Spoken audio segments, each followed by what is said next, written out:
sidii hore oo tikraaran loo wargeliyo si iyaguna u ogaadaan haddii ay aqbalaan inay qalabka ay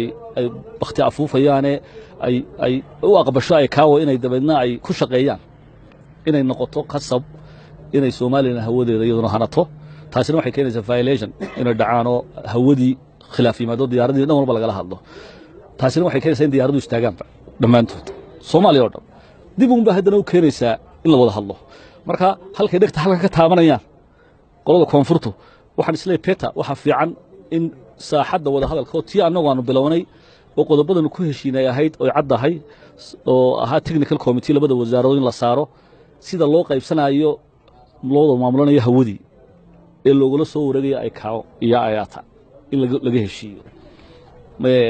in la isweydiiyo habkii dakhliga hawada laga qaado ma had diyaaradahan xaq hoose maray waa kuwa hawada maraya sare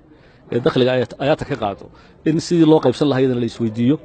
marka farsamadii sidii loogu heshiin labaanu laba xubnood oo gudida ugu sareeyay aanu saaray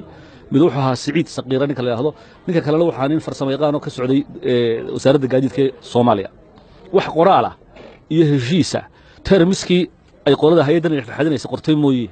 oo aanu kala saxanoon leenahay waxa lagu wareejiyay waxa la siiyay daadeer meeshu waxa weeye hadaa joogi lahayd halkan ku wada hadlaynay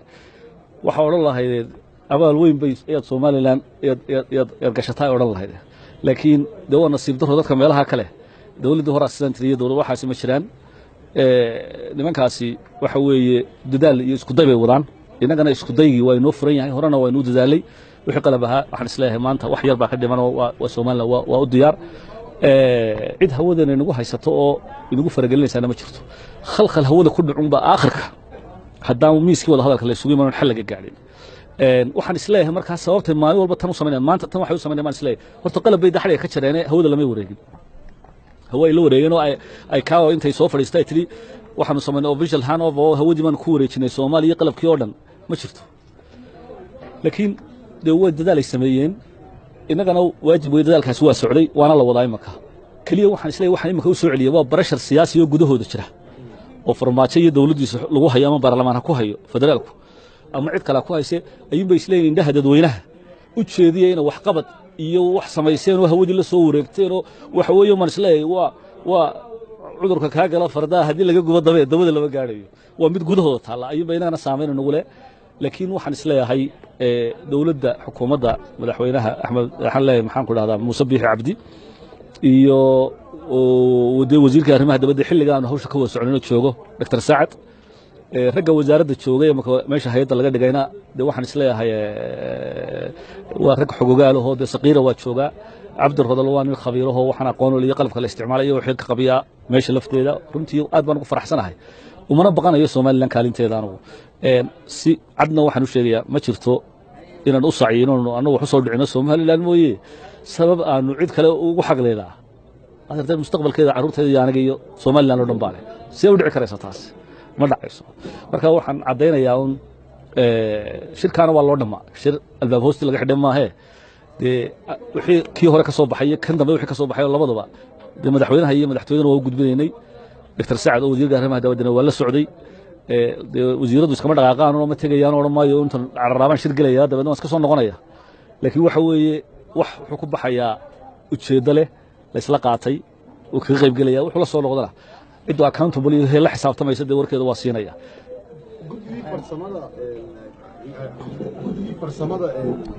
tigada waa shay mudan farxan wax bixinoo dambe may soo saartay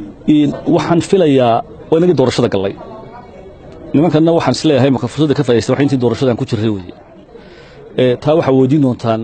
Siciid Saqiira xageena qaabilsanaa runtii intii aan joogay anigu ma xiriir dambe ma jirin maxaan ku dhahdaa inaguna doorashada golo 2 bilood oo 3 bilood oo iska wareer ah oo aan shaqo iyo mas'uuliyad bal haleelin baahaydo dadku iska tafaxayday yahay marka taas may Soomaaliya goobtii lagu maamulo iyo qalabkii lagu maamulo boqolkiiba 5 kamid ay la wareegeen sidoo kale ay rakibteen ay sameeyeen صح baatay sidoo kale mas'uuliyiinta maamusha hawada oo tirada lagu sheegay 5 sanood 3 kamid ah joogay si sare loo sheegay Soomaaliya dadaalay wadaa hawadii absolutely ha sax baad inagu wax dadaal ah oo ku dhiirinayso inaynu keegaas amana qaato oo u jeedinayso mas'uuliyadda hadda xilalka haya niidira horta xukuumadda baan ku xisbiguna waa xisbigayga talinaya waxaan u sheegayo waa la garab taagnahay halkana ka sheegi maayo maxaan ku dhahdaa chief pilotka maareeyaha cabdi pilotka ma kala fogin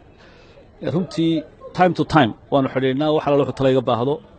waxa weeye qasab bay igu tahay inaan ku darsado waa runtaa dadaal bay wadaan dadaal is-indhatir ah oo aan isleeyahay inaynu aakhirka hadday siday u wadaan kuwadan waxaynu noqonaynaa South Korea iyo North Korea waayo waxay ahayd in wax ka weyn oo masiiriyana dhex yaalla oo ah inaynu ka wada hadalno qarannimadeennii iyo kala goy haddii hawo yar lagu heshin waayo silahay cankamuda